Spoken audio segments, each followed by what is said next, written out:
കണ്ടില്ലേ, ജനലാരോ തുറക്കാൻ ശ്രമിക്കുന്നു. അത് കാറ്റടിച്ച് മരത്തിന്റെ ചില്ല് വന്ന് തട്ടുന്നതാ. ഇടയ്ക്കൊക്കെ ഉണ്ടാവാറുണ്ട്. അല്ലെങ്കിലേ ഞാനൊരു കാര്യം ചെയ്യാം, ഒന്ന് ജനാല തുറന്നു നോക്കാം. വേണ്ട, അങ്ങോട്ട് പോണ്ട.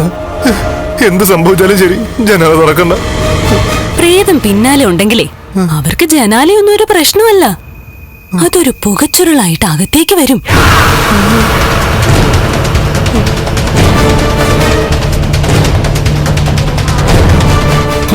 ഇവനെ പേടിപ്പിക്കാൻ പറ്റിയ അവസരമാ, അത് പരമാവധി മുതലാക്കണം. അങ്ങനെയാണെങ്കിൽ ഇനി നമ്മൾ എങ്ങനെ ജീവിക്കും മഞ്ജു? എനിക്കറിയില്ല. പെട്ടെന്ന് കിടന്ന് ഉറങ്ങാൻ നോക്ക്. മഹാലക്ഷ്മി കണ്ണേട്ടിനെ കല്യാണം കഴിക്കുന്നതിന് മുമ്പേ മേഘേട്ടനെ അവളെ ശല്യം ചെയ്യാൻ തുടങ്ങിയതല്ലേ?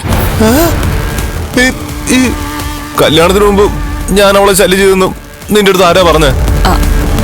ആ, ശല്യം ചെയ്തില്ലെങ്കിൽ പിന്നെ കുഴപ്പമില്ല. അങ്ങനെയെങ്കിലേ മേഘേട്ടന്റെ പിന്നാലെയുള്ള അവളുടെ ഈ നടപ്പേ അവളങ്ങ് അവസാനിപ്പിച്ചോളൂ. അല്ലെങ്കിൽ കുഴപ്പം തന്നെയാ.